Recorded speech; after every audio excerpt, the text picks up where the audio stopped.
السلام علیکم ورحمۃ اللہ وبرکاتہ۔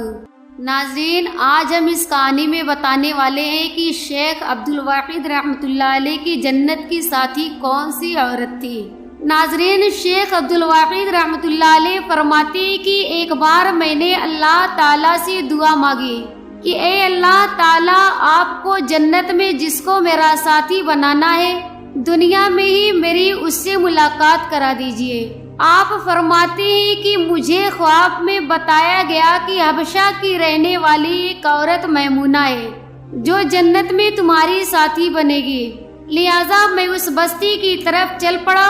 جا کر بستی والوں سے پوچھا تو انہوں نے کہا کہ وہ تو بکریاں چراتی ہے اور اس وقت باہر کہیں بکریاں چرا رہی ہوگی۔ آپ فرماتے ہیں کہ میں چل پڑا۔ جب میں نے بستی سے باہر نکل کر دیکھا تو حیران ہوا کہ بکریاں ایک ہی جگہ پر چر رہی ہیں اور ادھر ادھر بھاگتی بھی نہیں ہے، اور ایک عورت پیڑ کے نیچے کھڑی نماز پڑھ رہی ہے۔ جب میں نے غور کیا تو میں نے دیکھا کہ جہاں بکریاں چر رہی تھی وہاں اس چراگاہ کے کنارے کچھ بھیڑیے بیٹھے نظر آئے، اور ان بھیڑیوں کی وجہ سے وہ بکریاں کہیں باہر نہیں بھاگ رہی تھی اور ایک جگہ پر ہی چر رہی تھی۔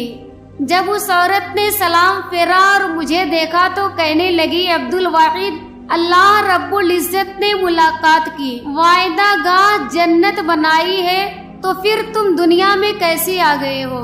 میں نے کہا کہ میں نے دعا مانگی تھی جو اللہ رب العزت کے یہاں قبول ہو گئی، مگر اب میں آپ سے ایک بات پوچھنا چاہتا ہوں کہ میں نے ایسا منظر تو کبھی نہیں دیکھا کہ آپ نماز پڑھ رہی تھی اور بکریاں چر رہی تھی اور بھیڑیے بیٹھے ہوئے تھے اور وہ بکریوں کو کچھ نہیں کر رہے تھے۔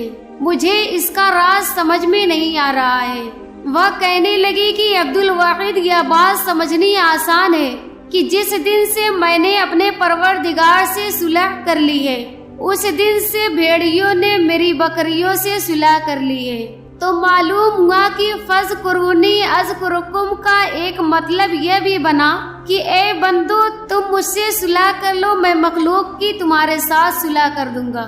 ناظرین، اگر آپ کو یہ کہانی پسند آئی ہو اور اس کہانی سے آپ لوگوں کو کچھ علم حاصل ہوا ہو تو چینل کو سبسکرائب کر دیں اور ساتھ میں بیل آئیکن دبا دیں۔ السلام علیکم ورحمۃ اللہ وبرکاتہ۔